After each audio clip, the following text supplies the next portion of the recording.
ইতিমধ্যে যাকে আমাদের পক্ষ থেকে সর্বসম্মতক্রমে প্রেসিডেন্ট ক্যান্ডিডেট হিসেবে আমরা দেওয়ার সিদ্ধান্ত নিয়েছি, তার নাম আপনারা জেনেছেন। এখন তিনি আপনাদেরকে সালাম দেবেন। এখানে বাংলাদেশ খেলাফত মজলিসের আমির মজলিস আল্লামা মামুনুল হক তিনিও আছেন, তিনিও সালাম দিবেন। তো এর আগে ডক্টর কর্নেল ওলি আহমদ সাহেব। আসসালামু আলাইকুম রহমতুল্লাহ বরকাতুহু।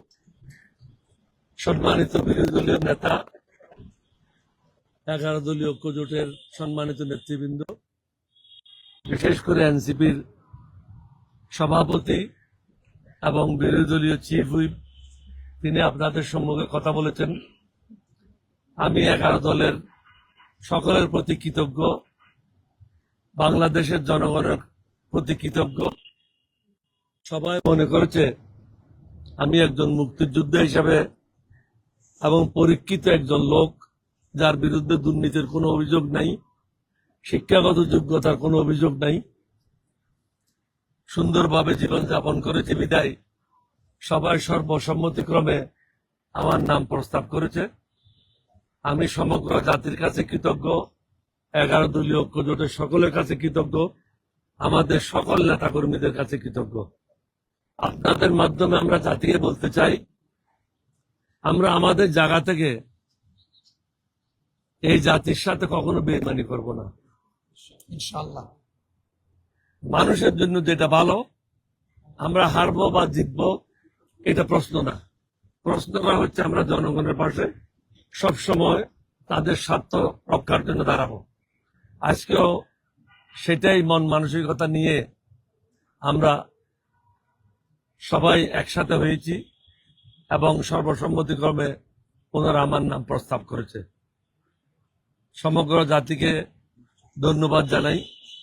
আসসালামু আলাইকুম ওয়া রাহমাতুল্লাহি ওয়া বারাকাতুহু।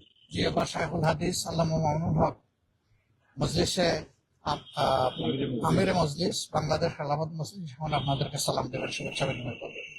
আসসালামু আলাইকুম ওয়া রাহমাতুল্লাহ। আমরা অত্যন্ত আনন্দিত যে আমরা একজন আমাদের বিবেচনায় বাংলাদেশের প্রেসিডেন্ট পদের জন্য সবচেয়ে যোগ্য একজন ব্যক্তিকে আমরা নির্বাচন মনোনয়ন দিতে পেরেছি। আমরা 11 দলের পক্ষ থেকে সম্মিলিতভাবে বাংলাদেশের মহান মুক্তিযুদ্ধ 71-এর রণাঙ্গনের বীর যোদ্ধা, বর্ষিয়ান রাজনীতিবিদ, বর্তমান বাংলাদেশের যে রাজনৈতিক চ্যালেঞ্জ, আন্তর্জাতিক যে চ্যালেঞ্জ, যে আধিপত্যবাদী শক্তির বিরুদ্ধে বাংলাদেশের যে চলমান যে লড়াই, জুলাই বিপ্লবের যে চেতনা, 71 থেকে 24 পর্যন্ত এই চেতনার একজন অকণ্ঠ একজন বলিষ্ঠ ধারক যোদ্ধা। আমরা ওনাকে প্রেসিডেন্ট পদের জন্য প্রার্থী নির্বাচন করেছি। আমি আশা করব যে আমাদের 11 দলের বাইরেও, এমনকি বিএনপিরও যারা দেশকে ভালোবাসবেন, দেশপ্রেমিক, তারাও আমাদের এই প্রার্থীর যোগ্যতার কথা এবং তার অগ্রগণ্যতার কথা তারা অপকটে স্বীকার করবেন এবং সেই হিসেবে আমরা প্রত্যাশা রাখি যে উনি ইনশাআল্লাহ প্রেসিডেন্ট নির্বাচিত হয়ে আগামী বাংলাদেশকে সঠিক ধারায় নেতৃত্ব দেবেন।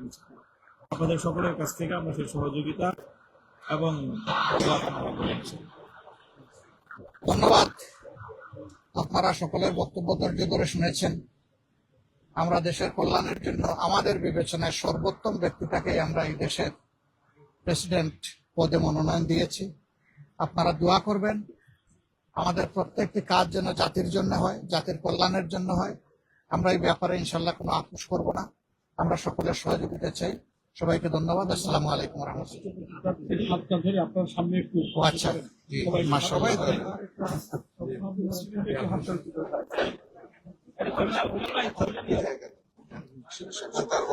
আরো বাকি অন্যান্য দলের যারা, তারাও একটু ধরে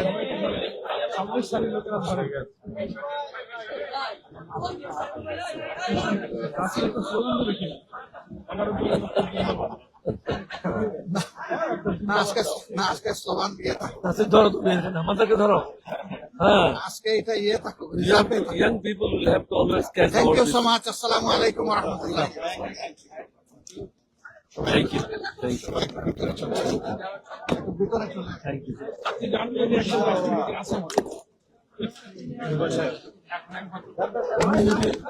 আমি যদি আমাদের সরকার করতাম তাহলে তোমরা আজকে সরকার যা হওয়ার